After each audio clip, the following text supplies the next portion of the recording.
Welcome back to World Religions, a video series to accompany a semester-long survey of world religions class, specifically to accompany the textbook A Short Introduction to World Religions, edited by Christopher Partridge and published by Fortress Press. Part 11, Religion in Today's World. Chapter 54, New Religious Movements. New religious movements, or NRMs, are various religious organizations that have emerged either in the last 150 years, that is, since the mid to late 1800s, or after World War II. Scholars use the term in those two different senses. The textbook estimates that there are around 10,000 new religious movements in Africa, around 3,000 in the United States, and around 500 to 600 in Britain. These are estimates of the number of organizations that would qualify as new religious movements, but they vary in membership in terms of their overall numbers of people. The textbook also gives the figure of 31 million followers of new religious movements in Japan, although many of these, if not most of them, are followers of new sects or movements of Buddhism, such as Soka Gakkai, which there are several of the new Buddhist organizations in Japan that are around 100 years old or less. A lot of those are Buddhist organizations derived from traditional sects of Japanese Buddhism, like Nichiren, but that are led by lay people. And do note, with regards to the example of Japan, the NRMs have begun to decline since the late 1990s, including, well, especially after the Om Shinrikyo cult, which was an NRM, perpetrated a terrorist attack in the Tokyo subway system then. Although also, just like a lot of other modern nations, Japan has begun to secularize, so that partly explains the decline in new religious movements there as well. The picture shows an assembly of Falun Gong, which is a new religious movement in China. The term cult is often used in connection with NRMs. There are two different senses of the word cult, however. The first is not negative, it's purely neutral or descriptive. It's an organized pattern of worship of a sacred or supernatural being. In this sense of the word cult, you could say that all religions are cults or involve cults, a way of worshiping whatever they regard as sacred. The second meaning of the word cult is negative. It refers to an abusive, exploitative, or manipulative religious organization. Now, religious organizations can vary as a matter of degree to what extent they fit that description of being abusive, exploitative, or manipulative. But basically, the more a religious organization has those features, the more it counts as a cult in the negative sense. Here are some examples of cults in the pejorative sense. The People's Temple was a church founded by Jim Jones in the United States in the 1960s. It was very much influenced by ideals of the civil rights movement, including racial equality for blacks and whites. The cult was led to a mass suicide event by Jim Jones after he had isolated followers of the cult in Jonestown, Guyana. And the culminating mass suicide was in 1978. Branch Davidians were followers of David Koresh, who believed that he was the second coming of Jesus. Part of this cult's actions were stockpiling firearms. They were raided by federal agents in 1993 and attacked several of the federal agents. Their compound was laid siege to by the federal agents, who eventually assaulted the compound, leading to explosions that killed many people. This was in Waco, Texas in 1993. Om Shinrikyo was the aforementioned Japanese new religious movement. They combined ideas from Buddhism and other sects. They perpetrated a sarin gas attack on the Tokyo subway system in 1995. Apparently, this was connected to some apocalyptic beliefs they had about their founder and leader being the next Buddha, so kind of ushering in a new age of the Dharma. Heaven's Gate was a UFO religion that, like the People's Temple, had a mass suicide event, although on a smaller scale, of its members in California in 1997. when the Hale-Bopp comet was coming close to the Earth, and they thought of themselves as basically going on a spiritual journey to the comet and a type of salvation after they killed themselves. So note that there are also mainstream religions or sects that engage in violence or abuse of various kinds. So it's not only these new religious movements that can be cults in the negative sense. Baha'i is an example of a new religious movement that is ecumenical. It's trying to be a universal religion for all humanity. The Baha'i faith really goes back to Sayyid Ali Muhammad, who was born in Shiraz, Persia, what's now Iran, in 1819. He claimed to be a messenger of God. He called himself the Bab, or the Gate, and he regarded himself as paving the way for a new messenger that would come after him. He was executed by the Persian government in 1850. His later follower was Mirza Hussein Ali Nuri. He founded the Baha'i religion, and he took the name Baha'u'llah. He moved to Baghdad to escape legal persecution, and he proclaimed himself as the bearer of the new message from God that had been prophesied previously by the Bab. He believed that humans are destined for world unity and sharing a common religion. He was exiled to Akko or Acre in Israel and died there in 1892. This is the most holy site in the Baha'i faith, is actually the shrine to Baha'u'llah in Akko, in what's now Israel. Today, the Baha'i religion has around 5 million members all around the world in over 230 nations. Most of them live in India, but there are also large groups in Latin America, Africa, and Southeast Asia. Seventh-day Adventism is an example of one of the many new religious movements that emerged out of United States Protestant Christianity starting in the early to mid 1800s.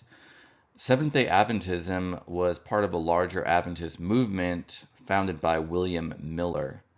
This movement advocated Saturday worship on the Jewish Sabbath rather than Sunday, the first day of the week, called the Lord's Day by Christians. They also opposed the Christian ritual of the Eucharist or the Lord's Supper and many other traditional Christian rituals.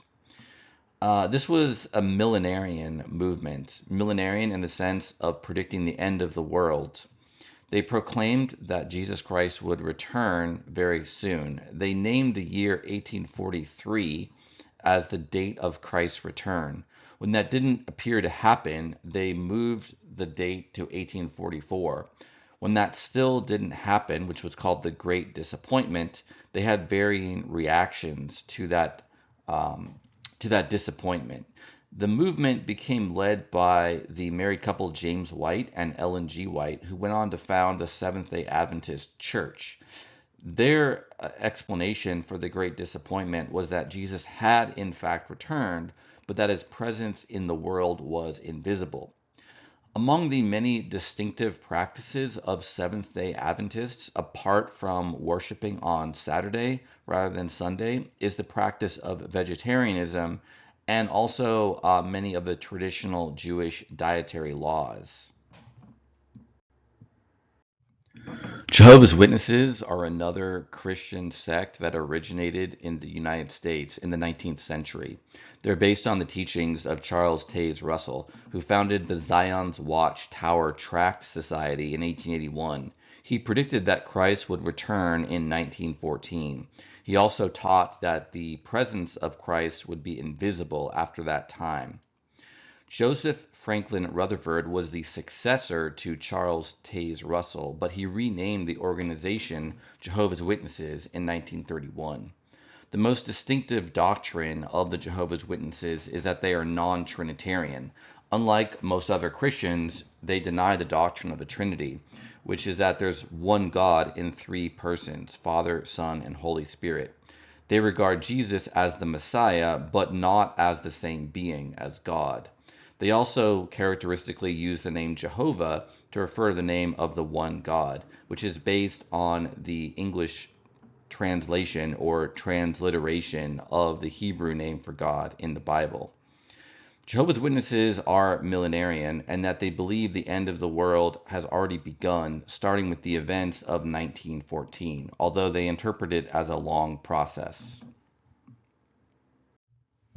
The Church of Jesus Christ of Latter-day Saints, also known colloquially as the Mormons or via the abbreviation LDS, was founded or based on the teachings of Joseph Smith Jr. He believed that an angel named Moroni had given him a set of golden plates which contained a form of hieroglyphic writing that he was able to translate using a mystical viewing stone. He translated the writing into the Book of Mormon in 1830. Compared to other Christians, Latter-day Saints followers have many distinctive teachings and practices. Also, not all followers of Joseph Smith are part of the Latter-day Saints Church, but they make up the majority of his followers in terms of membership. Some of these distinctive teachings and practices of Smith are that Jesus Christ came to North America after his resurrection and taught the native peoples living there. A lot of alternate history civilizations that existed in ancient America are described in the Book of Mormon and other Mormon or LDS scriptures. Joseph Smith also regarded God the Father and God the Son, or Jesus, as distinct beings. So they believe in multiple gods or deities in a sense, although each world is ruled and created by its own single God. They also practice some secret rituals and initiations, which some scholars who've studied Latter-day Saints regard as having been influenced by Freemasonry, as Joseph Smith was a Freemason before he had his revelation in the Book of Mormon and founded the LDS Church. Another distinctive Mormon practice is the baptism of the dead into the Church of Latter-day Saints. This is basically a kind of vicarious baptism where a Mormon will be baptized in the name of someone who's deceased to give that person an opportunity for salvation. Joseph Smith was murdered by a violent mob essentially in 1844. Smith and his followers were being persecuted because they were regarded as heretical by other Christians who lived in their area. After the murder of Smith, Brigham Young became the leader of most of the followers of Smith, and he led a migration of members of the LDS Church to the Great Salt Lake in the Utah Territory, which is why Utah is still a center of followers of Latter-day Saints. In the 19th century, there was also a general cultural movement called the New Thought or the Higher Thought. They had many beliefs, among them that there's an infinite intelligence or consciousness, often identified as God, present throughout the universe. Their main teachings and practices focus on healing the body and the mind and self-improvement through mental affirmations or other ways of changing and transforming thoughts. So the basic idea is if you change your thoughts, you can change your reality. There were precursors to this movement, such as the Swedish mystic and occultist Emanuel Swedenborg, who lived from 1688 to 1772, and Franz Mesmer, who was an inventor of mesmerism and who had a principle of animal magnetism, essentially mental power over material reality and over the minds of other people. Early figures in the New Thought movement include Phineas Quimby. He was a mesmerist and a mentalist and a healer. He's essentially the founder of the main ideas of the movement. One of his followers was Emma Curtis Hopkins, who is sometimes called the teacher of teachers. She was involved in the Christian Science movement, about which more on the next slide, and she taught a lot of the other people who went on to teach others in the New Thought movement. And a later member of the movement was Prentice Mulford, who coined the phrase law of attraction. This phrase is still in general usage among people influenced by this movement, although many people don't know it goes back to Prentice Mulford. The basic idea is that if you think positive things or certain realities, then just based on the nature or structure of the universe, those realities will be attracted to you. They will tend to manifest according to your thoughts. Christian Science was a Christian movement that emerged out of or was influenced by the New Thought movement. Its basic teachings were established by Mary Baker Eddy. She regarded Jesus Christ as a healer and as a master of the science of mind. She believed that good thoughts can create healing and other good realities. She and her followers oppose using medicine for healing. They look at illness as a manifestation of sin or disordered thinking. And so, just as it's a spiritual cause, it needs a spiritual cure rather than a medical, scientific, or physical cure, you might say. Emma Curtis Hopkins was involved in this movement, and she founded the Hopkins Metaphysical Association in 1887.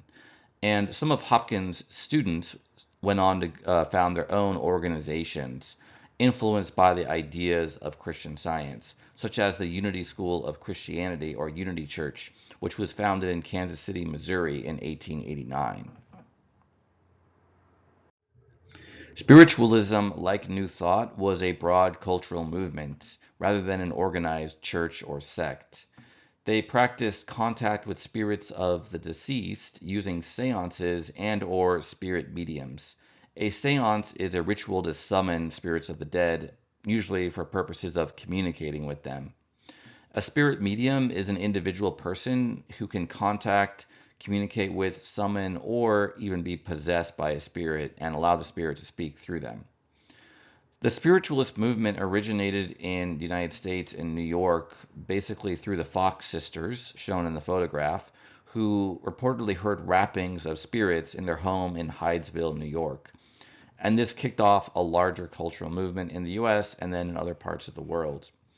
There were eventually some organized churches that grew out of the spiritualist movement. Some of these are still around today, and they tend to emphasize healing as well as contact with the spirits of the dead. The Theosophical Society, or Theosophy, was founded by Helena Blavatsky and others.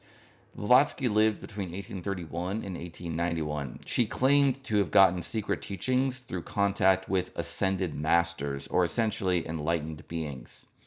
Theosophy mixed beliefs from Hinduism, Buddhism, and various Western traditions, often mystical or magical, such as Kabbalah or Jewish mysticism, Western mysticism, and esotericism, or various traditions claiming to have secret teachings, such as Hermeticism, which is related to alchemy and magic, and many other traditions. They believe in karma, reincarnation, and avatars. A lot of their thinking about those doctrines is influenced by Hinduism and Buddhism, although they also found similar teachings in Plato and other ancient Greek philosophers like Pythagoras, which fed into their idea that there's a single universal spiritual teaching that was manifested differently in different parts of the world, but which they claim to have rediscovered or recaptured. They believe in a cyclic view of the cosmos and universal history, the details of which are their own, but influenced by the cosmic cycle taught by Hinduism and Buddhism. They have a mythic prehistory that they developed that involved various figures such as root races or previous races that were precursors of humanity. They have various rituals and magical and secret teachings as well. The Ascended Masters is a concept that's been used by a lot of other new religious movements. These are advanced spiritual beings who once lived on Earth. Examples of Ascended Masters teachings, sometimes called the Great White Brotherhood, also feature in other organizations like the Modern Rosicrucians, the Church Universal and Triumphant, so-called, and various New Age channelers who claim contact with Ascended Masters. In the 1960s and 1970s, in Western cultures such as the United States and Europe, there was a movement called the counterculture, a cultural movement which involved challenging many aspects of mainstream Western culture, such as traditional religions, Christianity and Judaism, for example, government, military, family authority, patriarchy, etc. There was a group of evangelical Christians who grew out of the counterculture. They called themselves the Jesus Movement or the Jesus People. This largely consisted of hippies or counterculture youth who at some point turned to Jesus but still retained some of the ways of speaking, thinking, or behaving of the counterculture. They sometimes lived communally with shared possessions. Eventually, a lot of these people just became mainstream evangelical or other Christians. There were also some new sects of Christianity that blended ideas from the counterculture with conventional Christian belief. One of these was the Love Family, or also known as the Church of Jesus Christ at Armageddon, which was founded by Paul Erdman in 1968. Unlike most other Christians, they encouraged drug use, such as psychedelics. Another example is the Family International, or TFI. They were previously known by other names, including the Children of God, or COG, the Holy Spirit Association for the Unification of World Christianity, or Unification Church, UC. You'll notice with many of the new religious movements that grew out of the counterculture, they often changed their names over time. They often had a somewhat protean or changeable nature. And this may be due in part to attempting to change their presentation to fit with the times. In any event, the Family International was founded by David Brant Berg, also known as Moses David.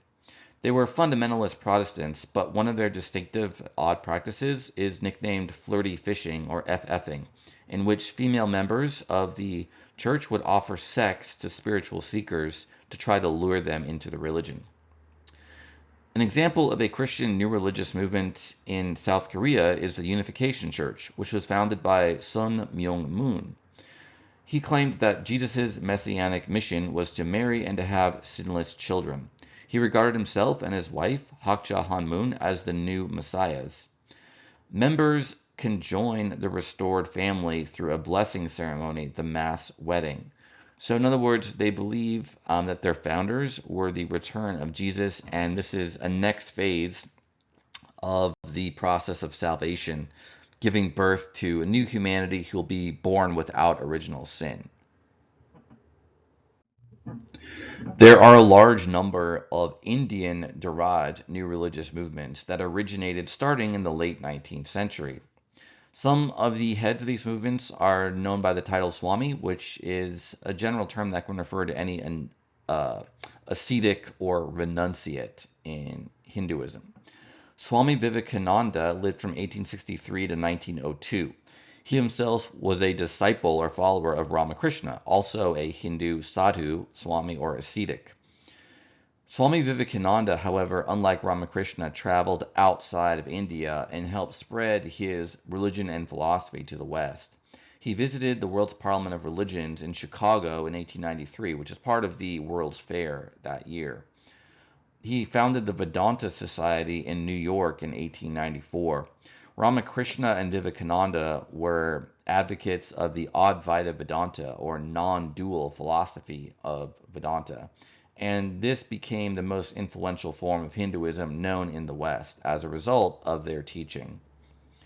Paramahansa Yogananda founded the Self-Realization Fellowship in 1920. He was influenced by the Hindu tradition of knowledge of the true self, or Atman, but his way of presenting it was in a manner understandable to Western converts. And I think it's probably fair to say using some terminology or phrasing or just ways of thinking that were also common to the New Thought movement and Human Potential movement later on.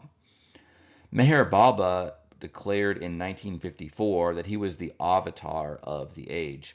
That's not so uncommon or unique. There are a lot of Hindu saints or religiously gifted teachers regarded by themselves and or their followers as incarnations of Vishnu or other gods. Maharishi Mahesh Yogi was the founder of Transcendental Meditation.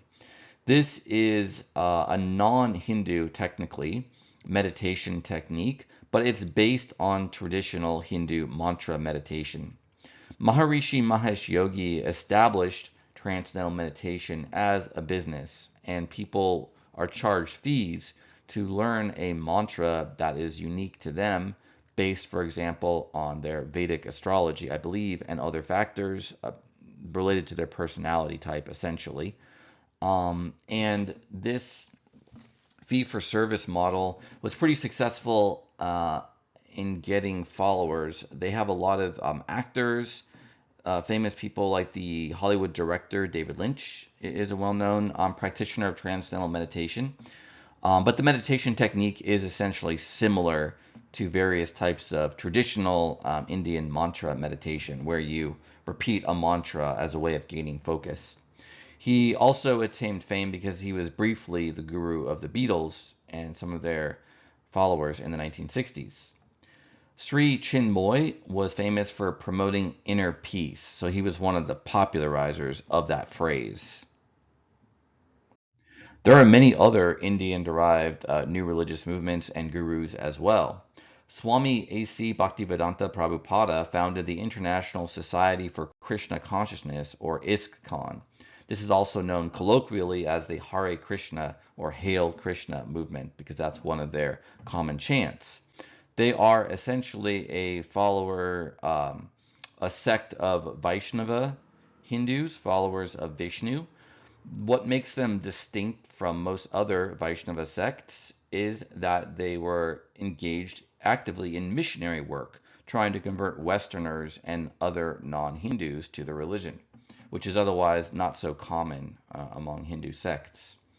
Prempal Singh Rawat, formerly known as Guru Maharaji Ji, was the leader of the Elan Vital movement, formerly known as the Divine Light Mission, or DLM. Elan Vital was a phrase invented in the 19th century in Europe as a way of referring to a vital force or energy that was not completely reducible to non-living, purely dead matter or material forces. So it's being used, in a sense, influenced by the European concepts, sort of pseudoscientific, but also probably influenced by the traditional Hindu prana or mental physical energy concepts. Satya Sai Baba claimed to be the reincarnation of Sai Baba of Shirdi, a previous Hindu teacher. He performed miracles, or claimed to, such as materializing objects for his followers, such as golden watches. His followers often made pilgrimages to ashrams in India to receive darshan, or the in-person view of the guru. He still has many followers today, both inside and outside of India. Dada Lekhraj was the founder of the Brahma Kumaris, a movement aimed at improving the status of women within Hinduism. He encouraged celibacy. He also taught Raja Yoga, which is a form of yoga aiming at uniting the soul with the divine. His organization was led by female followers after his death. Bhagavan Sri Rajneesh, also known as Osho, was born into a Jain family in India rather than Hindu. His followers dressed in orange or red clothes in the 1970s. He was very much influenced by the counterculture rather than by traditional Hinduism or Jainism. He later adopted the name of Osho after a famous Japanese Zen Buddhist master and taught his own version of Zen Buddhism, which was combined with modern ideas of the counterculture, sort of secular society, pro-free love, etc. He rejected authority and could thus be regarded as antinomian, or going against the laws and customs of traditional society, for instance, advocating sexual freedom and materialism. He moved to Oregon in 1981 and established an enlightened city known as Rajneeshpuram. He later came into conflict with the local residents there and was arrested in 1985. Eventually, the city was disbanded, but the Osho organization survives. There are also many Buddhist new religious movements. D.T. Suzuki was not the founder of a Buddhist new religious movement, but he had a big impact on the spread of knowledge of Buddhism to the Western world. He was a Japanese professor of philosophy and experienced practitioner of Zen Buddhist meditation. He wrote many English language books and articles on Zen Buddhism starting in the 1920s. These were widely read, but even more so after the Second World War. The beatniks, or beats, were countercultural poets and writers in the United States in the 1950s and 1960s. Some of them became interested in Zen Buddhism. They developed their own style or approach to Zen that is called Beat Zen. They interpreted Zen Buddhism as advocating rejection of all authority and as allowing for personal licentiousness. Basically, they would view enlightenment as a state of liberation where the individual is free to pursue their various desires or sentiments without being captured in any sort of negative psychological state that would cause stress or suffering. The Vipassana movement is named after a traditional Theravada Buddhist meditation style, which aims at insight into reality. Vipassana was revived in Thailand and Burma in the early 20th century. Eventually, it was taught to lay people in the West, such as by S.N. Goenka. Goenka was actually an Indian businessman born into a Hindu family who first learned of Vipassana meditation from a Burmese teacher to help with his migraine headaches. He became so enamored with the technique that he ended up starting an organization which was focusing on teaching meditation to Westerners or lay people or people of other religions. It is taught in a quasi-secular manner to make it not specifically religious, partially divorced from a lot of other Buddhist tradition and ritual. Soka Gakkai International was founded in Japan in 1930 and led by lay people, unlike other traditional sects of Japanese Buddhism. It is based on the Nichiren tradition of Buddhism, where the central practice is chanting a mantra that honors the Lotus Sutra as containing the highest wisdom of the Buddha. Unlike a lot of the other Buddhist sects, which mostly supported the Japanese government during the Second World War, they were strict pacifists because of their interpretation of the Buddhist principle of nonviolence. This got the leaders of the organization into trouble. They were imprisoned for a while. Another distinctive aspect of Soka Gakkai is that they seek converts both in other parts of Japan, but also around the world. They grew rapidly after the end of the Second World War, but much of their growth was also overseas, not just in Japan. Engaged Buddhism is not a particular sect, but a large, broad movement. It emphasizes political activism and social justice, so seeking inspiration from the Buddhist ethic of compassion, for example, to argue for various types of political reform. Thich Nhat Hanh was a Zen monk from Vietnam who was essentially the founder of this movement. He participated in protests against the South Vietnamese government in the 1960s during the Vietnam War. He also advocated for peace along with other activists of the time. Rastafari is a black power movement originating in Jamaica from descendants of slaves. They believe in an African Messiah. They interpret the Bible as claiming that the Messiah would be the king of Ethiopia, Emperor Haile Selassie, who lived from 1891 to 1975. He was the last Ethiopian emperor. He was assassinated by communist rebels in 1975, and the Kingdom of Ethiopia was replaced by a communist regime. Before that time, some Rastafarians had migrated from Jamaica to Ethiopia.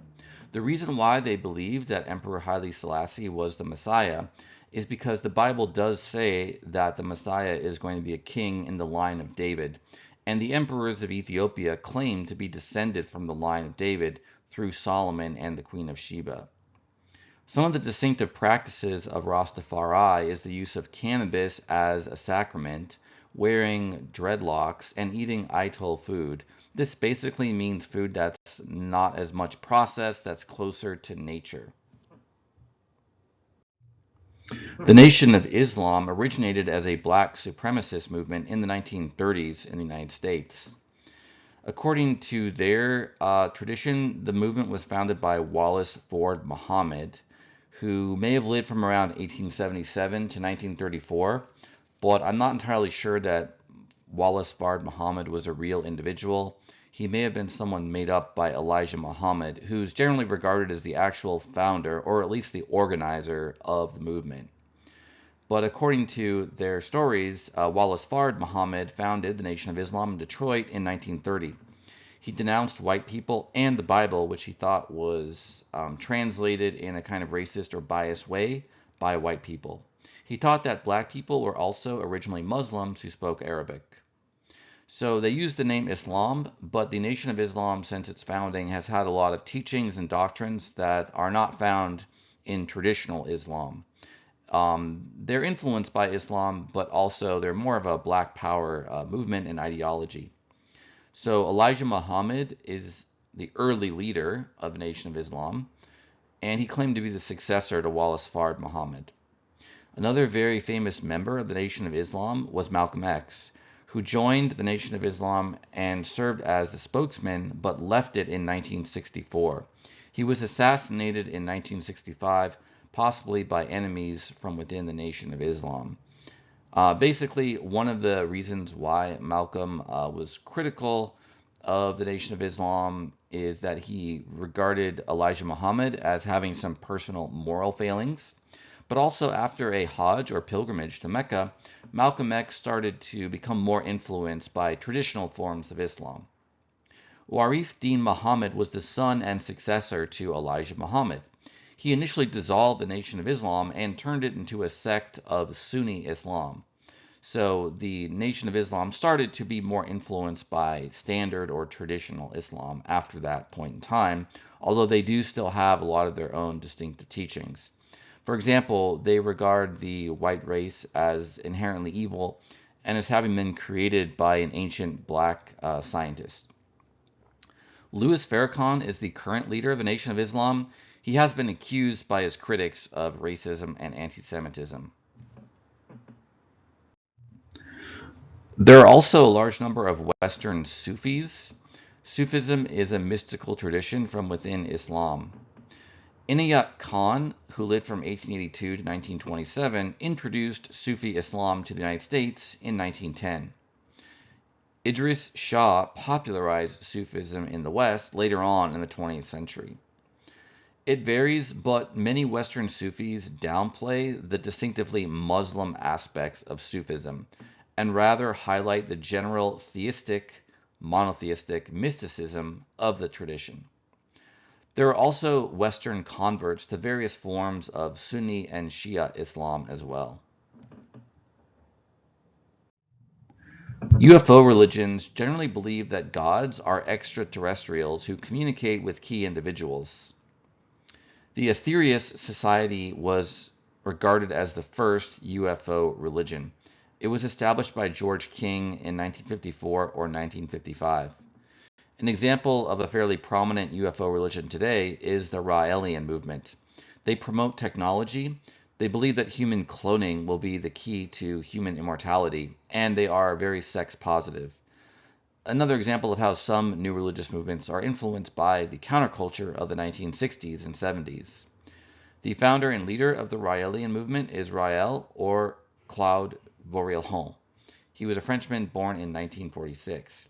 He claims that references to chariots in the Bible, such as those by the prophets Elijah and Ezekiel, are actually spaceships. And there were many ancient religions that believed that gods could travel through mystical chariots to and from heaven or using other vehicles. This is still a belief in Hinduism, for example. Many of the gods have vehicles on which they travel throughout the cosmos. There are many references to the chariot holding up the throne of God in the Hebrew Bible, but in the Raelian movement, they interpret these as being spaceships. Scientology was founded by L. Ron Hubbard, a science fiction author. He also wrote the book Dianetics and later founded the Church of Scientology. Dianetics, the modern science of mental health, claims to rid humans, which they call thetans, of harmful engrams or records of unpleasant past experiences that impede the mind. They use the term clear to refer to thetans, i.e. humans, who have successfully removed all their engrams. An operating thetan is a person who is clear and who attains various levels of initiation revealed to authorized students. And you generally have to pay for various courses of instruction in order to be initiated into higher levels or degrees of operating thetan. The Church of Scientology had many actors and other people in film and TV as members, It still has some, such as Tom Cruise and John Travolta. The Church of Scientology has also been accused of abuse of its members and harassment of former members. The Human Potential Movement, or HPM, is a reference to various organizations that claim to offer enhanced quality of life for people. They were influenced by the New Thought and other just general cultural trends. They came to prominence around the same time as the counterculture in the 1960s. Werner Erhard is the founder of Erhard Seminar Training, now known as the Landmark Forum. He previously studied Scientology before founding his own organization. The School of Economic Science is an example of an organization influenced by Advaita Vedanta, a traditional Hindu philosophy, but also using a lot of the language and tropes of the human potential movement. The New Age movement is an eclectic mix of Western and non-Western religious and spiritual traditions. They were influenced by theosophy in this regard, but also by the 1960s counterculture. The non-Western influences include various beliefs like karma, reincarnation, Hindu and Buddhist polytheism, chakras, which are centers for the circulation of prana or spiritual energy according to traditional Hindu belief, yoga, Advaita Vedanta or non-dualist philosophy, and ideas of enlightenment from Buddhism. The Western influences on New Age include Neoplatonist philosophy, which emphasizes, for example, the mystical ascent of the soul to the one or the good, the source of all being and becoming. Neoplatonists also traditionally believed in reincarnation. Hermeticism, a Western magical tradition that includes alchemy.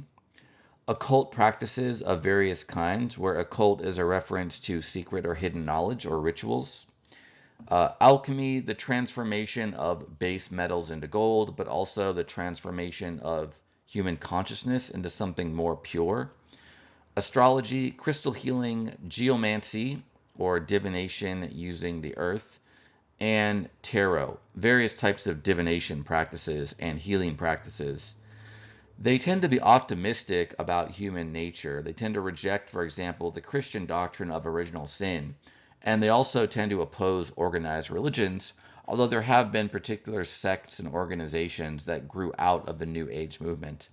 They also overlap with Wicca, which is a movement that seeks to revive traditional forms of European polytheism and magic practices generally.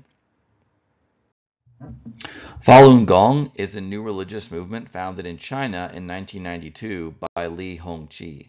It combines beliefs from Buddhism, Taoism, and other religions. They have distinctive physical exercises that are similar to traditional Chinese Tai Chi. They claim to offer a path to becoming a Buddha or an enlightened being. They also claim to be able to cure illnesses through their spiritual practices. They've been suppressed by the People's Republic of China. They've gotten into political conflict with the ruling party in China. Chapter 55, Secularization and Sacralization. Secularization is the process whereby religion declines in significance in personal life or in a society. Personal religiosity generally does correlate with social religiosity. Secularization, one way of trying to measure it, is by declines in active participation in a religion, such as declines in church attendance. Sacralization or desecularization is the process whereby religion grows in significance in personal life or in the society. Secularization appears to have started in the West, specifically in France in the 18th century. Even before industrialization, there were some signs of things like declining family size, declining church attendance, both of which are associated with secularization. Certainly ideologically, in the 18th century, a lot of French intellectuals had turned away from the Catholic Church and were part of the Enlightenment movement, which advocated using human reason and science to understand reality rather than traditional religion, church authority, etc. Most Western societies have been secularizing since the late 19th century, when the Industrial Revolution spread worldwide throughout Western societies. Secularization also accelerated rapidly beginning around the mid 1960s, which is when things like church attendance started falling in the United States, for example. An example of a secular society is Sweden, where only 4% of the people there regularly attend church. The Catholic and mainline Protestant denominations, such as Lutherans, Episcopalians, Methodists, etc., have declined more than some other sects of Christianity and movements like the evangelicals or Pentecostals, which have been somewhat successful in resisting the broader secular trend in Western society. The US has higher rates of religious participation than most of Europe, but the country has still been secularizing in the past several decades. Religious belief and self-identification are much higher, however, than religious participation in the West. For example, in 2011, 59% of people in England and Wales identified as Christian. However, because many of these people are not regularly attending church or otherwise practicing Christianity, they could be classified as nominal or in name only Christians by scholars. Another example of the persistence of some religious belief within the broader cultural pattern of secularization is the fact that 96% of people in the United States say they believe in God. The majority of these people, though, would not identify themselves as belonging to a particular religion. Another category that's reflective of the general trend of secularization is people who identify themselves as spiritual but not religious. This phrase is abbreviated SBNR by social scientists who study this phenomenon. In the late 20th and early 21st centuries, there are increasing numbers of people who identify in this way. These are some common beliefs and practices of people who identify as spiritual but not religious. They often identify God as an immanent being, that is, one that exists in the world as we know it, rather than a transcendent being that is above or beyond the world. They may advocate various kinds of holistic spirituality. The term holistic is multiply ambiguous, but it could be thought of, for example, as integrating spirituality with everyday life. Rather than having, for instance, a specific time, a separate time or day where you go to church or temple, you try to have a kind of spiritual practice that's more integrated with daily life. They may integrate spirituality with science. Perhaps they look to the complexity of biological organisms or the mystery of quantum phenomena as somehow related to their spiritual beliefs. And they may find a spirituality integrated with the experience of nature, rather than regarding nature as a creation separate from the divinity.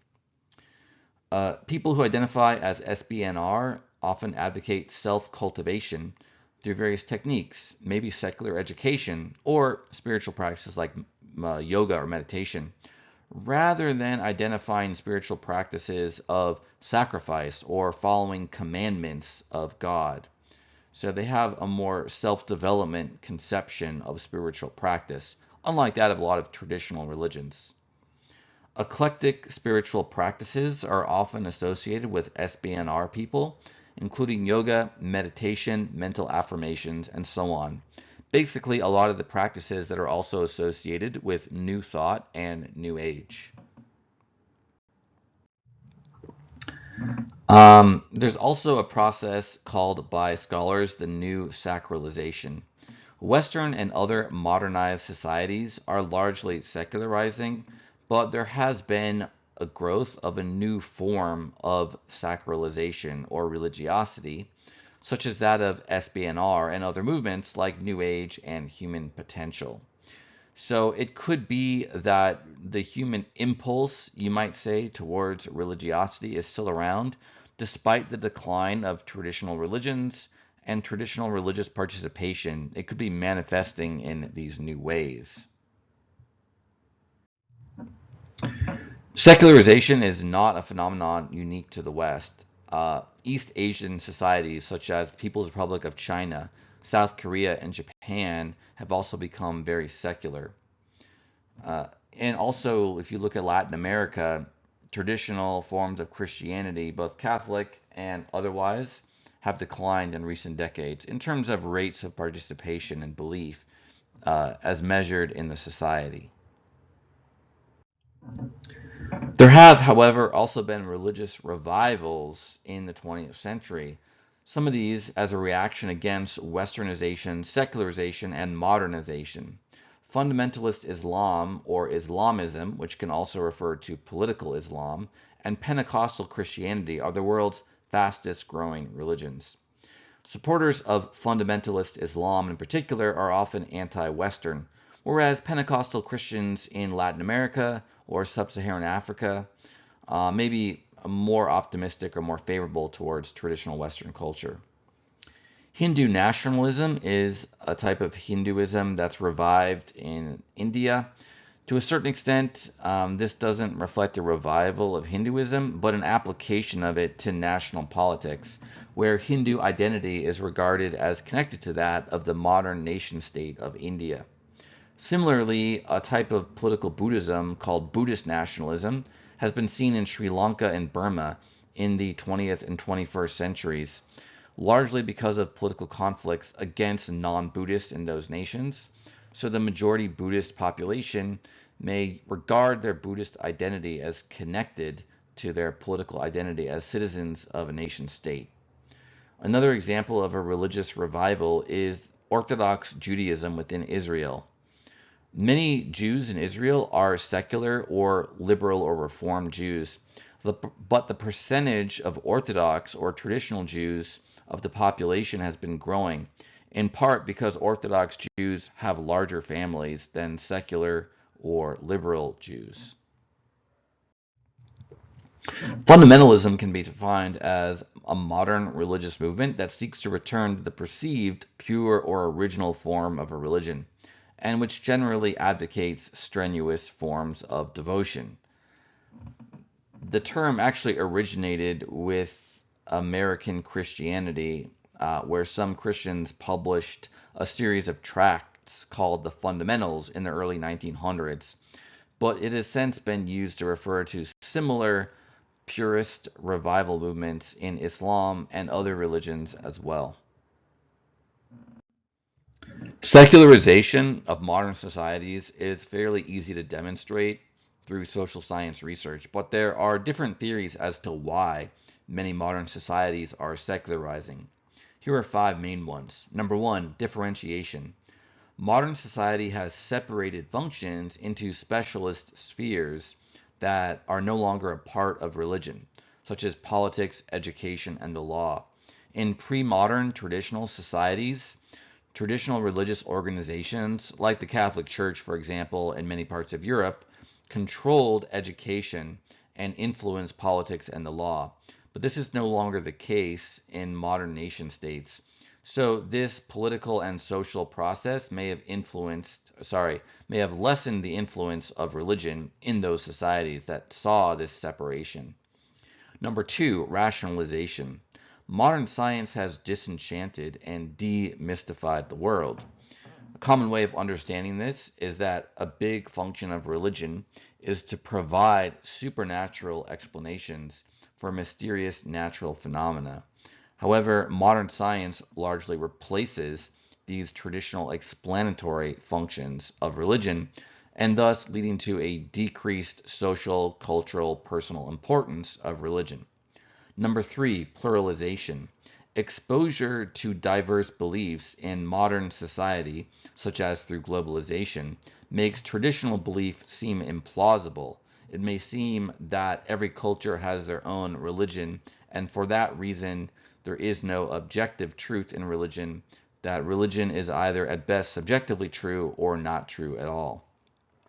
Number 4, individualization. Modern society gives the individual autonomy and freedom to believe as they will, which undermines traditional religious authority. And this element of modern society is influenced by political liberalism and other modern cultural phenomena, but especially the ideology of political liberalism, which regards the purpose of government as securing the rights of the individual, including the right to believe as they will. Number 5, societalization.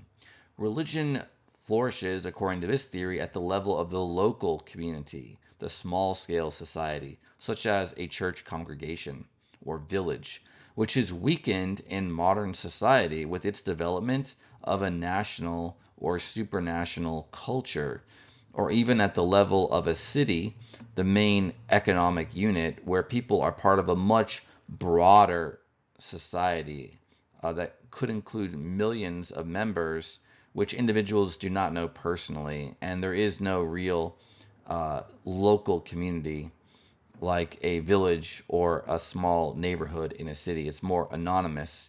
So it's both participation in a larger scale society, but another factor that could be happening here is atomization, or the individuals get cut off from each other, at least at the local scale.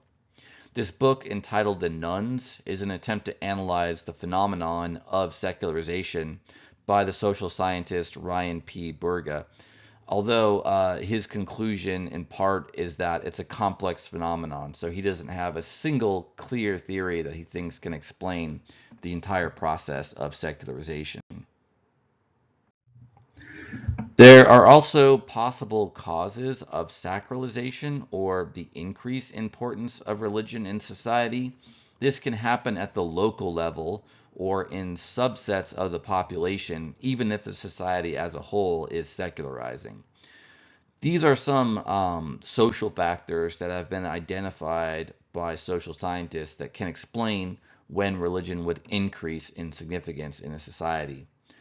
One is religions can thrive when they're allied with the dominant power. So, for example, after Constantine converted to Christianity in the Roman Empire in the 300s AD, after that time, the emperors and others in the ruling class started to openly support Christianity. Continuing into the Middle Ages and up to the early modern period, Christianity was often allied with the elite powers in the various nations of Europe, which helped increase its significance in a society. Paradoxically, religions can also thrive when they resist the dominant power in their society. The basic mechanism which allows this to happen is members of a religion regard themselves as part of a single community.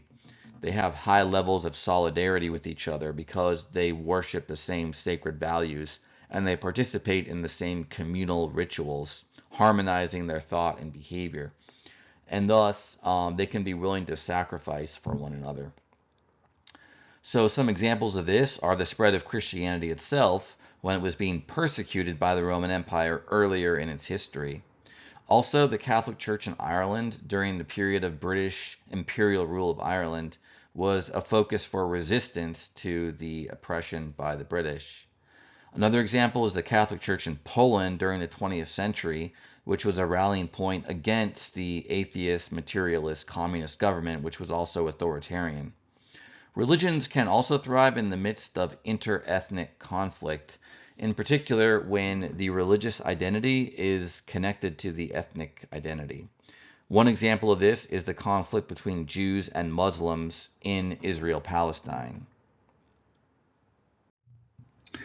There are also personal or individual factors that can lead to the increased significance of religion. One aspect of this is the practice of magic. Arguably, there's a fuzzy boundary between magic and religious ritual, but magic tends to focus less on sacrifice for the sake of a higher being like God, and less on worship, praise, adoration, etc. of God or some sacred being, but rather to focus on harnessing supernatural power for the purpose of accomplishing personal goals. So it tends to be a bit more personal or self-empowering, magical rituals do, rather than dedicated to worship or praise. The popularity of magical and other methods of divination and healing, such as tarot, crystals, astrology, Reiki, energy work, etc., have all increased in modern societies. And that could be because they're often regarded as empowering the individual, giving them knowledge, healing, etc. A lot of modern societies have individualistic forms of spirituality. We often see this in the New Age and New Thought movements, for example, where many practitioners or members of those movements are not part of a formal church or organization or sect, but rather just practice individually using an eclectic set of beliefs and practices they've picked up along the way. These more individualistic approaches to spirituality may regard God as a power, energy, or spirit that can be tapped for self improvement or self development, rather than as a being that they should devote themselves to or sacrifice themselves to. Now, this, of course, is not a rigid dichotomy, it's more of a spectrum, but I do think it's fair if we have to make a comparison between the more personal or individualistic forms of modern spirituality, that they do, as a whole, focus less on self sacrifice, following commandments, things like that, than many traditional religions do. Chapter 56, Religion and Globalization.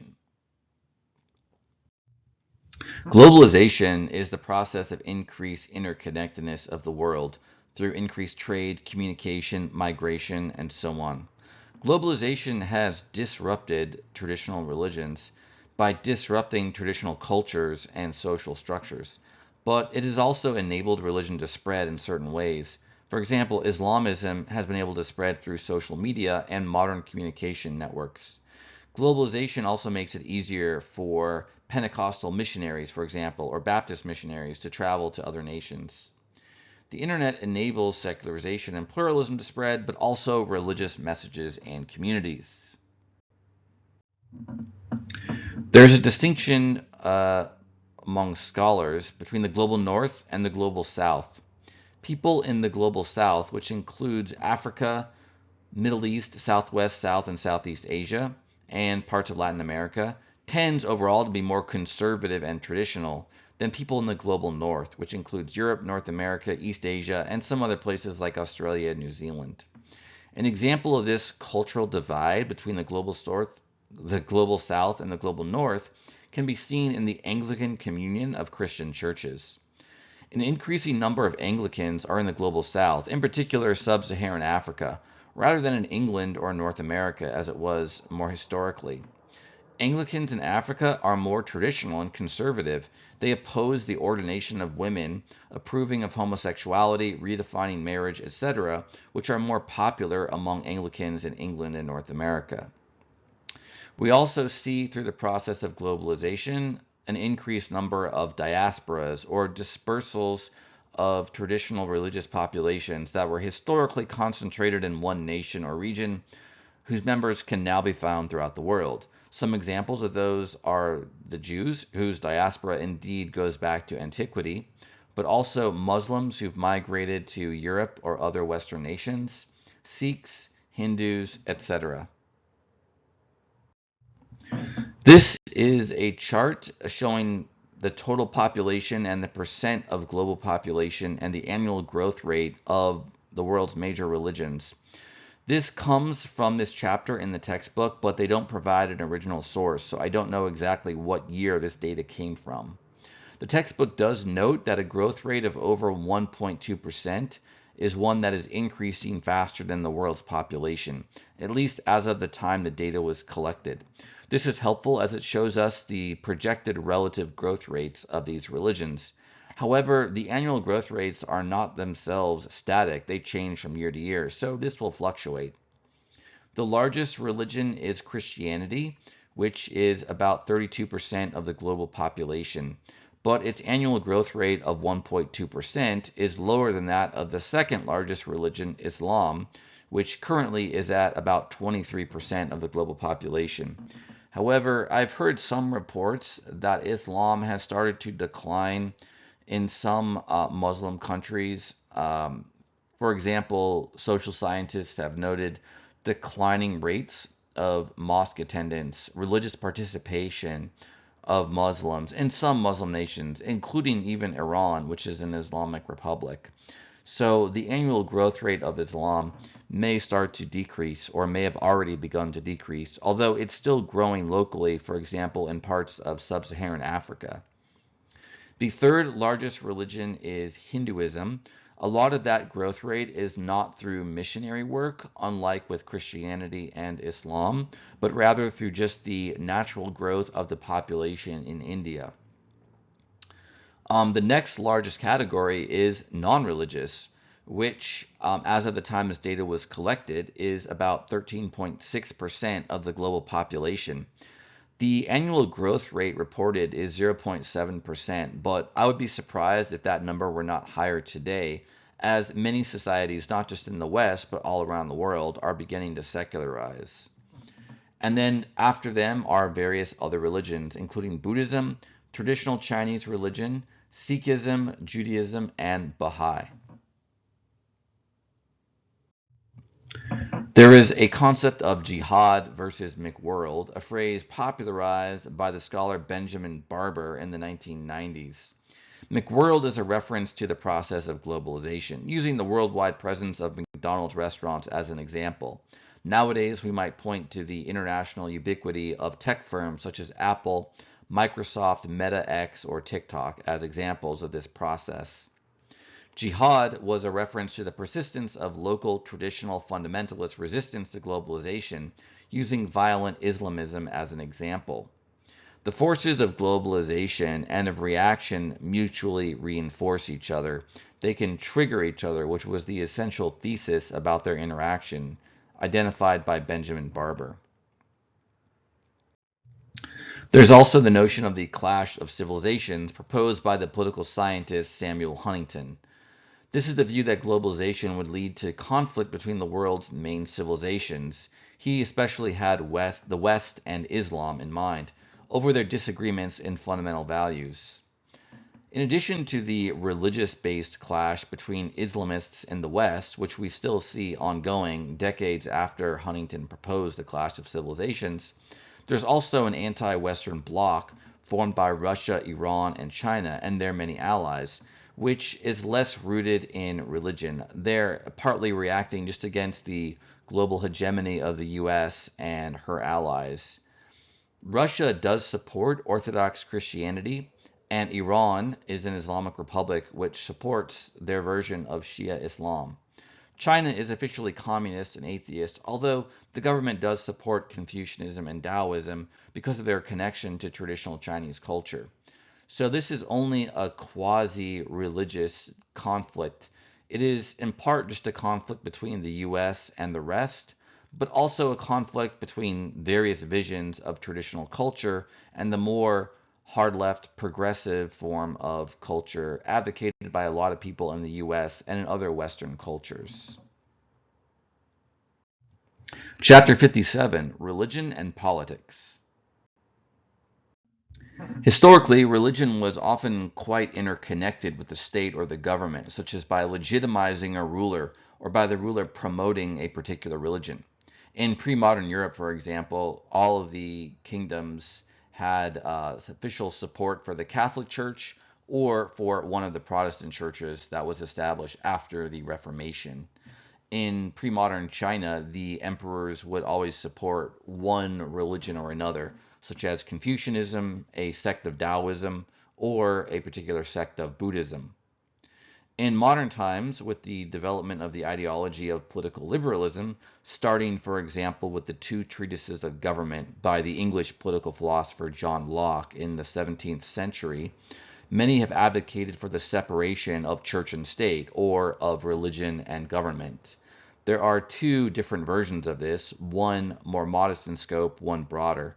The one more modest in scope can be called disestablishmentarianism, which is just the view there should be no state-supported or established religion, which would be a church or other religion supported, funded, or even mandated by the state.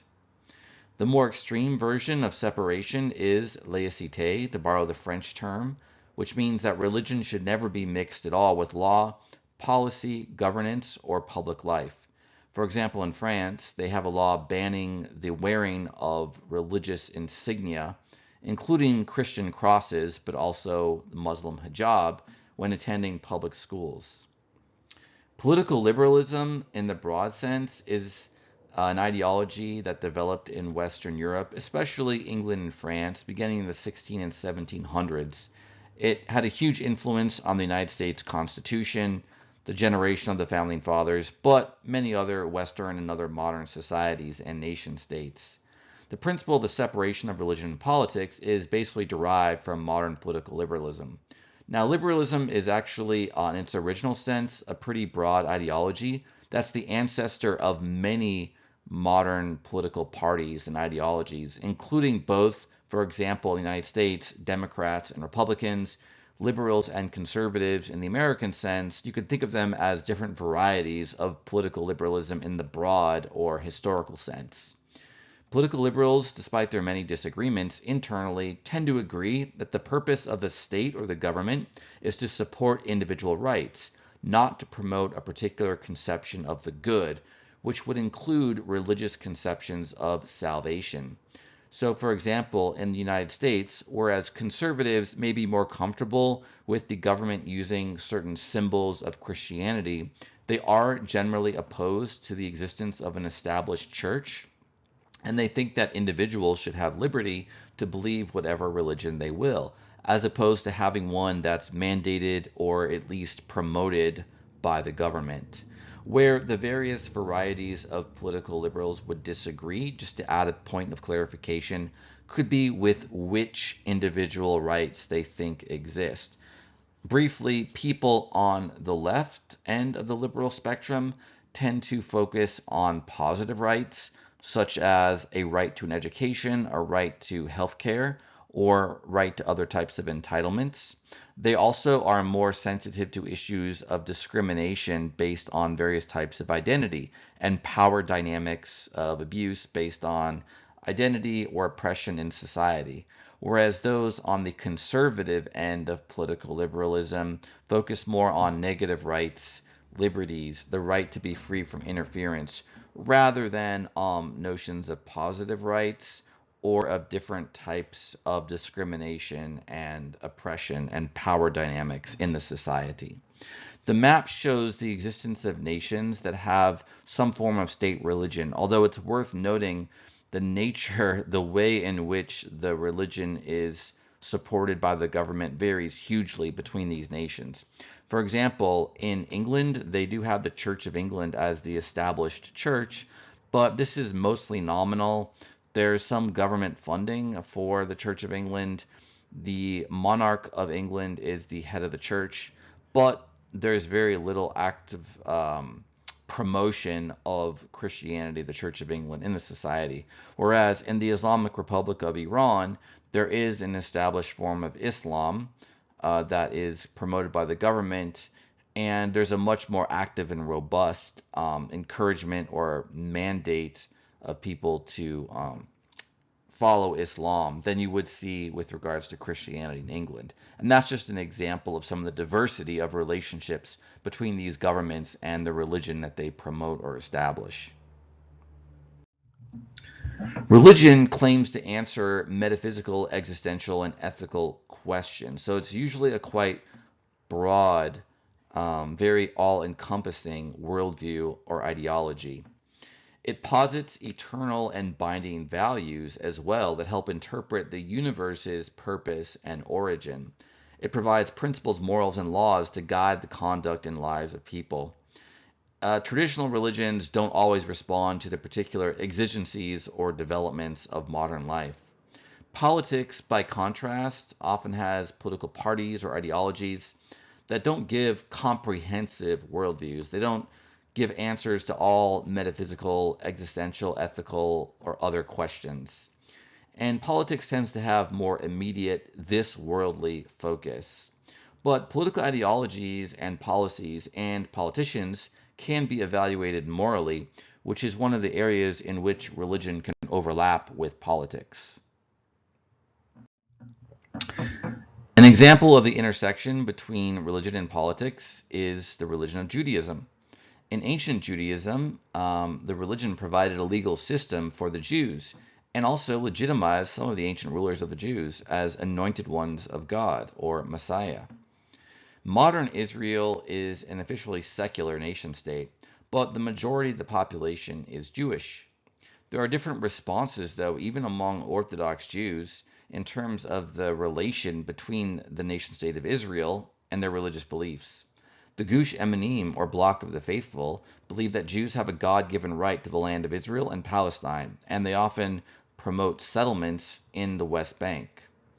Nedarai Karta, or Guardians of a City, see the modern state of Israel as a sacrilege, a human trespass of the divine, of God's prerogative for the biblical kingdom of Israel. So even though they're probably not the majority, some Orthodox Jews actually oppose what you might call Zionism or the expansion of Israel into the occupied territories of Palestine. Christianity has a nuanced and somewhat complex, you might say, view of the relation between religion and politics. Jesus said, quote, "Give to Caesar what is Caesar's and to God what is God's," unquote, in the Gospel of Matthew, chapter 22, verse 21. The idea here being that there's a legitimate role or scope for a secular authority that's separate from that of the religion. Christianity began as a sect persecuted by the Roman government and by the Jewish priestly authority. After the conversion of the Emperor Constantine, Christianity became more closely connected to the Roman imperial government and political power structures. So their relation to the political power changed over time. Initially, they were mostly dissidents that were trying to separate themselves from the Roman society, but eventually they came to dominate, they became mainstream, they started to use political authority to promote their religion. Augustine, an early Christian saint from the Western Roman Empire, wrote a book called The City of God, in which he contrasted the city of God, i.e. Jerusalem or the heavenly kingdom, with the city of man, i.e. Rome. He said that Christians are subjects of both the earthly city or kingdom and also the heavenly kingdom. But Augustine and many later Christians still believed earthly rulers get their vocation, their calling, from God and should conform to the will of God. Despite the fact, in other words, that they made a sharp distinction between the earthly kingdom and the heavenly kingdom, they still believed earthly kings should be subject to certain religious and moral principles taught by the church. They also regarded the church as a steward of political authority that has a duty to critique abuses or failings of the secular powers. Beginning in the late 17th century, such as with the aforementioned two treatises of government by John Locke, many Christians have advocated for the separation of religion and politics through the influence of the ideology of political liberalism. Islam, in contrast, has never acknowledged a separation between the sacred and the secular. Muhammad was both the religious authority or imam of the early Muslim community and also the political and military ruler or emir.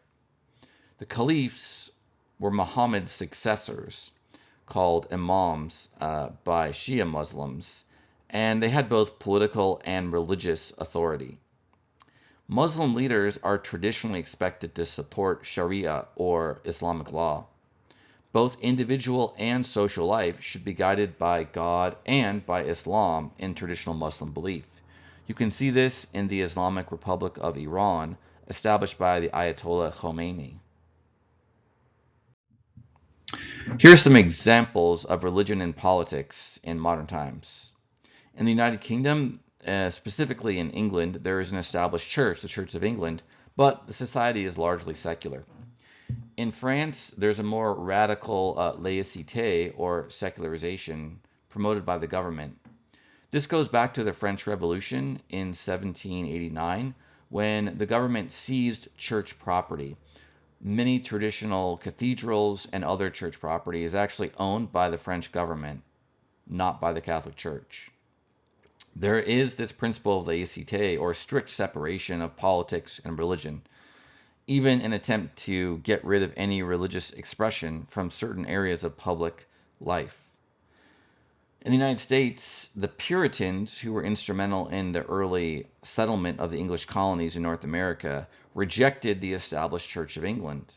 So many of the people who settled the English colonies in North America were opponents of the Church of England and opponents of the idea of having an established church. That influenced the notion of the separation of church and state, as it was later incorporated into the US Constitution. Much more recently, the textbook notes that the moral majority in the 1980s and the Christian coalition in the 1990s attempted to influence politics. Although these organizations no longer really exist, at least not in any significant degree, and you could basically say that their attempt to influence politics in this way failed, although there is still a religious right in the US that has some influence over the Republican Party. The Soviet Union and other communist regimes in the 20th century suppressed religion. However, they eventually fell starting in the early 1990s. And so various forms of religion, including Christianity and Islam primarily, have started to recover in the former communist regimes of Europe and Central Asia since that time.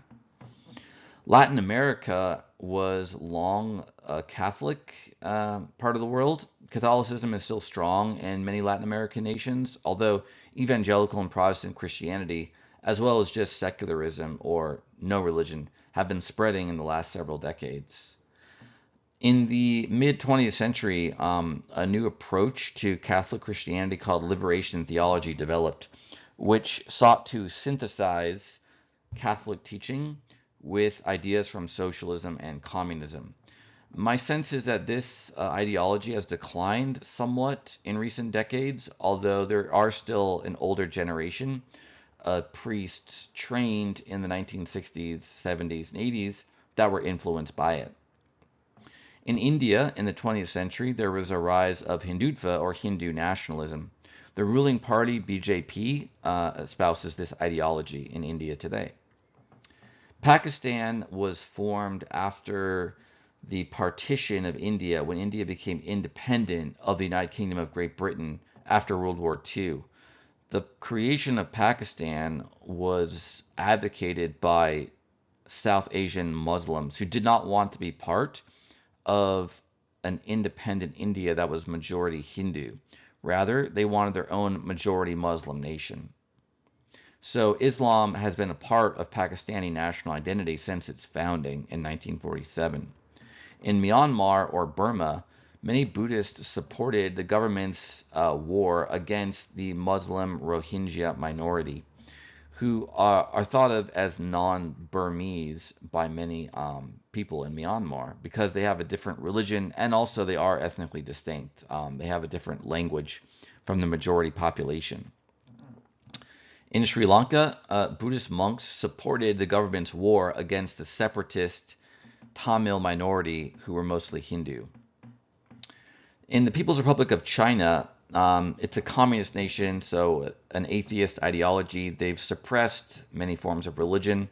There is freedom of religion in China, but only certain religions are recognized by the government, and they tend to be controlled in various ways by the state. For example, the government in China appoints bishops in the Catholic Church there. The suppression of religion in China was at the height during the Cultural Revolution in the 1960s and 70s, in which many temples, scriptures, and religious artifacts were destroyed. Some of these have since been recreated as tourist attractions. And in more recent decades, Confucianism and to a certain extent Taoism have been supported by the government as an expression of traditional Chinese culture.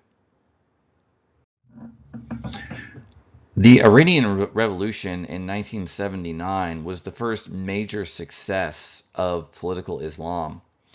The Iranian revolutionaries removed the Shah, or King of Iran, from power and installed a Shia Islamist government under the Ayatollah Khomeini. Another example of political Islam is the Taliban in Afghanistan. They descended from mujahideen funded by the United States during the 1980s to attack the Soviet-supported communist regime that had been installed there. Al-Qaeda is an Islamist terrorist group which perpetrated the 9/11 attack on September 11th in the year 2001 in the United States.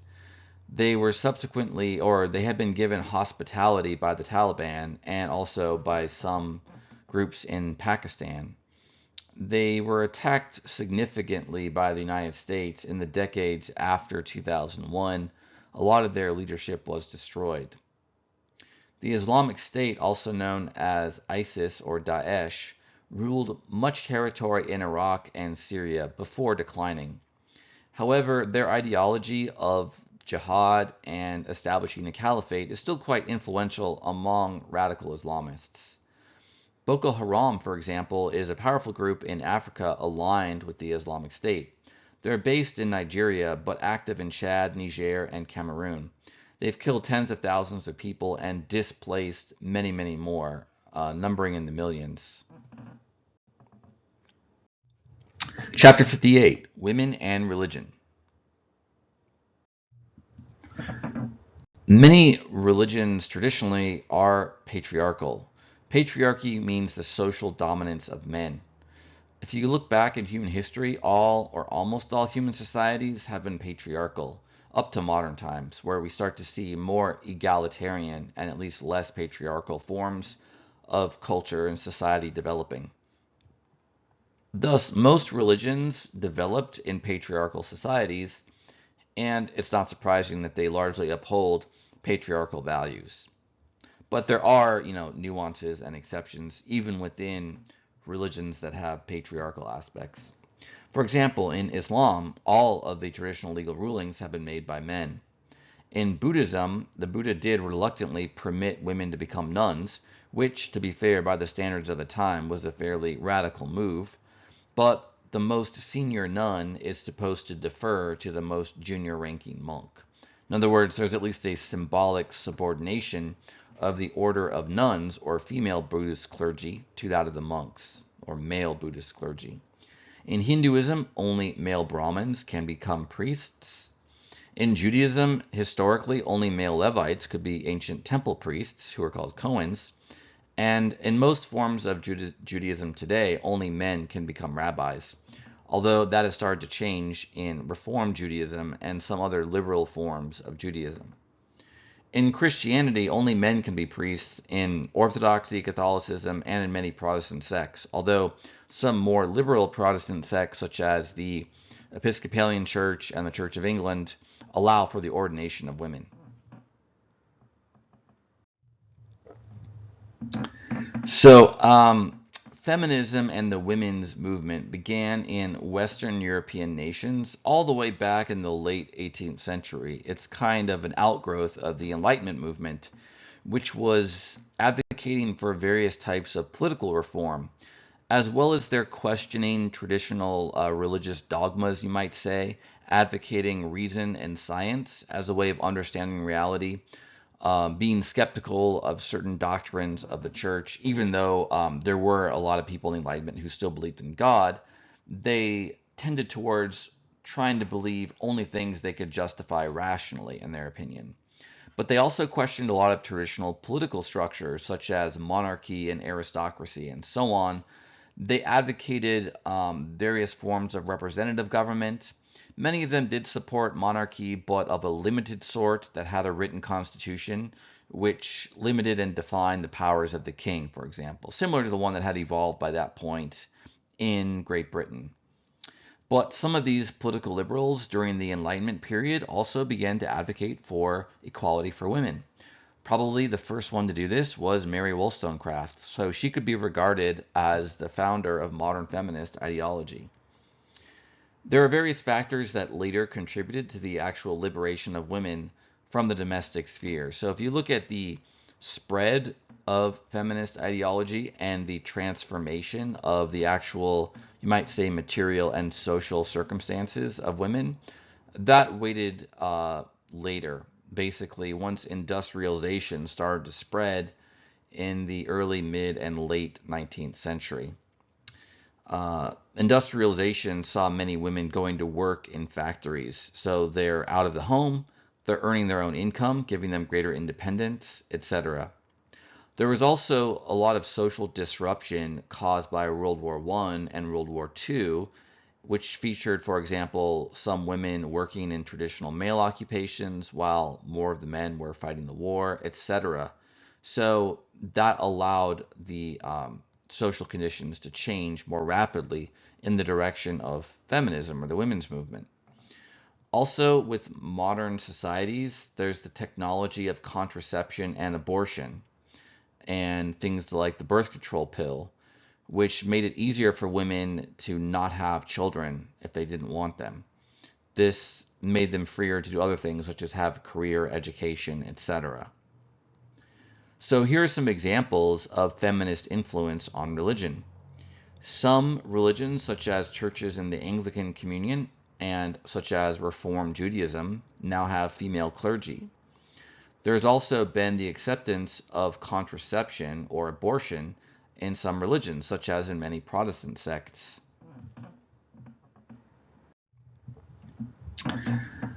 The textbook also talks about Orientalism in this chapter, even though it's named after issues surrounding women.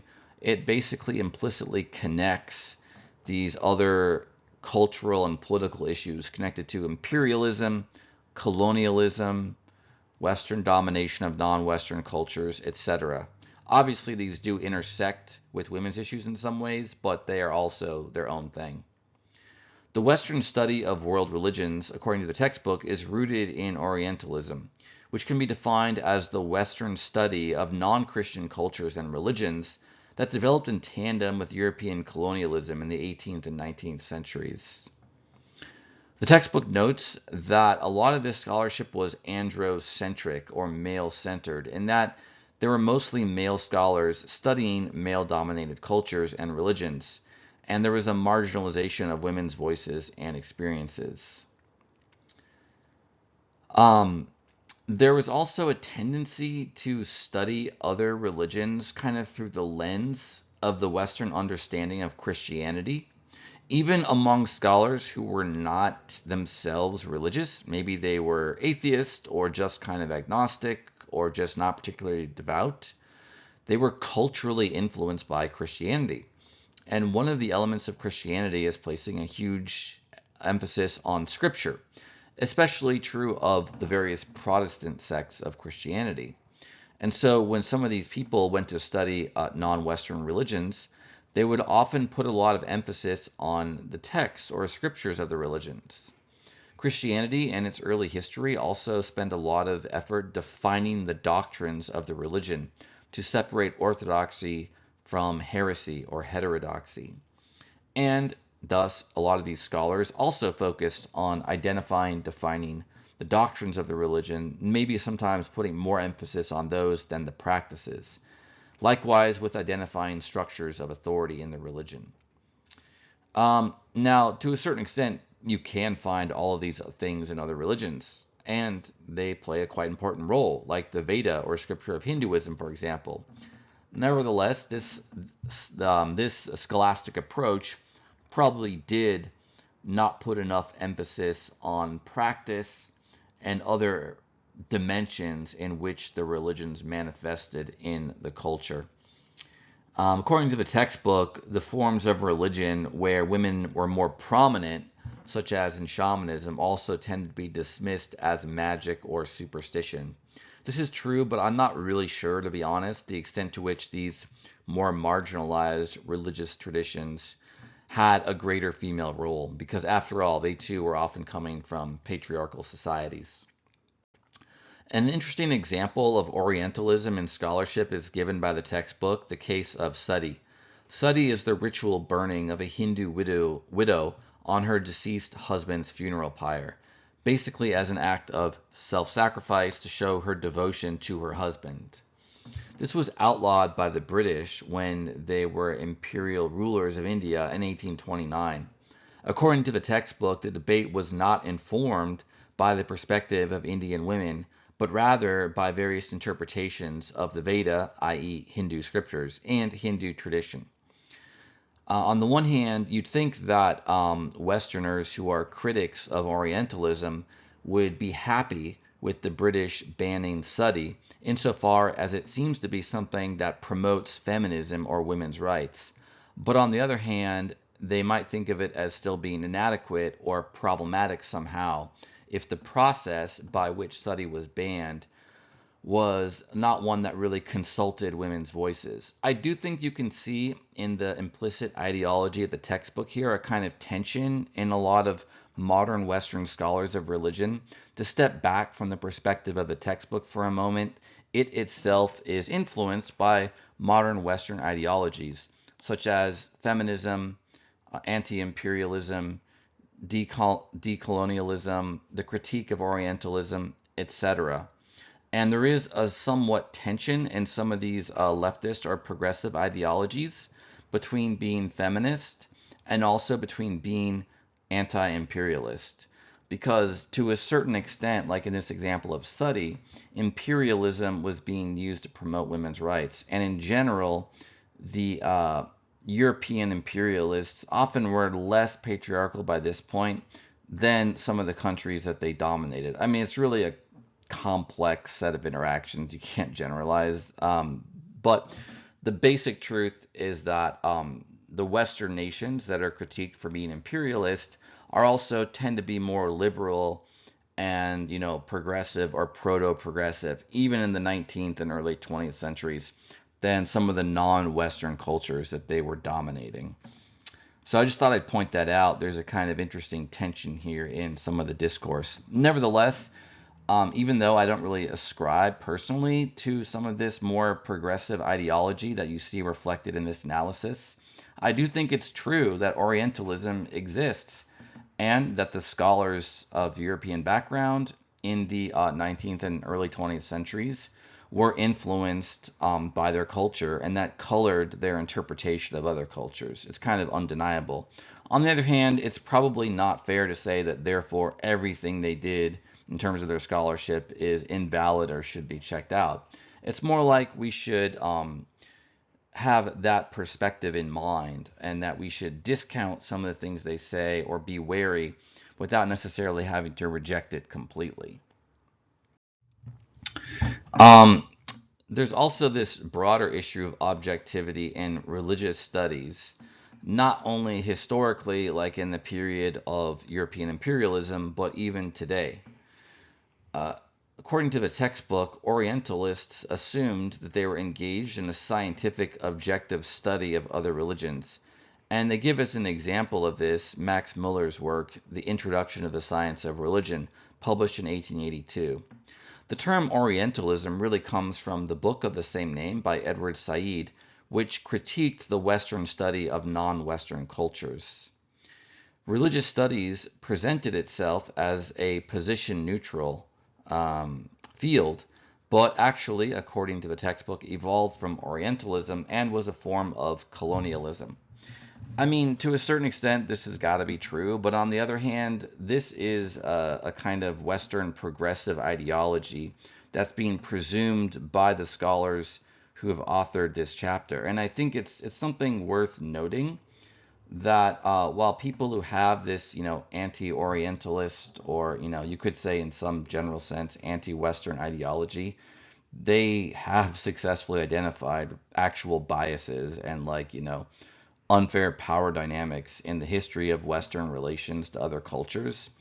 But these anti-Orientalists themselves do have their own ideology, call it progressive, call it leftist, whatever, and that too can bias their interpretation both of Western and non-Western cultures.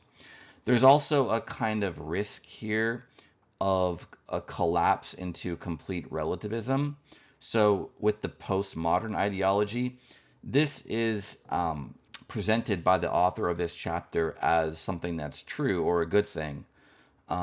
Specifically, this idea that the possibility of studying anything objectively was questioned in the 20th century. And the textbook is kind of suggesting, yeah, we should question the possibility of studying anything objectively. They connect this to critical theory, which is a theoretical perspective evolving, you could say, in the latter half of the 20th century, especially. Among other things, critical theory highlights the inevitable bias on all choices made by a scholar, whether conscious or unconscious. On the one hand, I think we have to acknowledge there's some truth to this. Probably every actual human is biased in some way or another. But if we take it to the extreme by assuming or implying that everything is equally biased, and nothing is objective at all to any degree, then this is self-refuting. Then there'd be no reason even to believe critical theory or postmodernism itself. Why should we believe the author of this chapter about the Orientalists or anything else? Isn't it just all subjective, etc., etc.? So I do think that the critical theory and the postmodern critique perspective, and to a degree even the anti-Orientalist approach, collapses into self-refutation if taken too far. Rather, we should acknowledge there is at least the possibility of increased degrees of objectivity. We should try to adopt methodologies that make us more objective in the study of other cultures and try to make real progress in that way, rather than just abandoning or critiquing the idea of objectivity at all. To bring it back to feminism, feminist scholars in the 1970s and after criticized male bias in religious studies, theology, and in religions themselves. A quotation from Carol P. Christ, one of these feminist scholars, quote, "We are slowly beginning to realize that the religious lives of one half of humanity have never adequately been studied," end quote. So this is no longer true because of the decades of feminist scholarship. And arguably, it was probably an exaggeration even back in the 1970s, insofar as a lot of religious traditions did have a significant role played by nuns, female religious of various kinds, female saints, etc.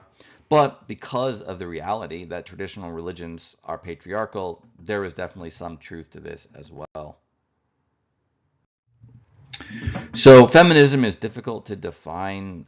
Basically, it's a movement that supports increased equality or rights for women and decreased oppression of them. There's often different waves of feminism identified, whether 3, 4, or more. To briefly try to define these waves, first wave feminism is often associated with the 19th century, where women advocated for political and legal equality, such as the right to vote. The second wave of feminism is usually associated with the 20th century, where there was an advocacy for the equality of women in the home, in society, the workplace, etc. The third wave is usually dated to the 1970s and after, or the late 20th century, which was open to more diverse perspectives, such as that of women of color and sex-positive forms of feminism. The gender-critical approach, as defined by the textbook, is analyzing society through the lens of gender, including structures of oppression. Although I should note that in current usage, as of 2023, gender-critical feminism is now largely used to mean opposition to transgender rights and gender self-identification. So feminist and gender-critical approaches, according to the textbook, challenge what counts as a religion, the methods of religious studies, the content to be studied, and the traditional religious narratives themselves. Traditionally, not many feminists were interested in studying religion, nor were many religious studies scholars feminist or gender critical. But that started to change in the 1980s and after, where there were many feminist studies, for example, of Christianity and Judaism, and then of other non-Western religions as well. You can divide feminist scholars of religion into two main categories, reformists and revolutionaries. The revolutionary feminists regard traditional religions as fundamentally patriarchal, and therefore they must be abandoned for that reason. For example, the male imagery of the biblical God is regarded as beyond reform. Mary Daly, in her book Beyond God the Father from 1973, argues in this vein. Some revolutionary feminists explore non-traditional, minority, or heretical sources, such as new religious movements, for alternatives. An example of this is Carol P. Christ in her book Rebirth of the Goddess from 1997. The reformist feminists instead argue that religion's message of liberation is basic or fundamental and can be used to critique the patriarchy itself. They may take examples from the Buddha, Jesus, Muhammad, and Guru Nanak from Sikhism that assigned greater rights to women, for example. The focus of the reformist feminists is often on religious practice, where women often played a significant role. So, for example, in Christianity, traditionally there were no women clergy, But like in Catholic and Orthodox Christianity, there were many women saints that are venerated in those churches and that play a significant role in the religion, including Mary, the Mother of God. Um, Now let's talk briefly about gender studies and religion before we wrap it up. There are leftist critiques of traditional feminism itself. Feminist discourse is often critiqued nowadays for having championed the interest of white, Western, middle class, educated, and straight women at the expense of others. Some African American scholars have argued that feminists have been blind to the ways in which race and class also shaped women's experience of oppression. This can relate to the idea of intersectionality, where race oppression can intersect with sex-based oppression. Some African American scholars thus use the term womanist rather than feminist to differentiate themselves from other feminists, who they regard as privileging white women's perspective, for example. Many Muslim women associate feminism with Western values and norms opposed to those of Islam. Some have argued for Islamic feminism, quote unquote. Western feminists have often critiqued practices such as arranged marriage and hijab as patriarchal without listening to Muslim women who argue for these practices. This, by the way, is another example, this is my own editorial here, of how there can be a conflict between Western progressives who are feminist and Western progressives who are more anti-imperialist, because Western imperialism can include a feminist or egalitarian aspect that conflicts with traditional non-Western cultures in some parts of the world. Gender studies is an academic approach that analyzes gender identity and gendered representation in its study of society, culture, etc. It often addresses women's issues, but from a narrowly feminist lens. Ursula King is a religious studies scholar who adopts a gender studies perspective. Gender studies examines, for example, the construction of masculinity within religious traditions, as well as the construction of femininity. And I can only imagine that a lot of this more progressive leaning study of religion has gotten more complex, or new layers have been added after the rise in importance of the transgender rights movement in the last decade or so. Well, that concludes our examination of religion in today's world. This also concludes the World Religion series as a whole. You can check out other series related to religion and philosophy on my channel. Until next time.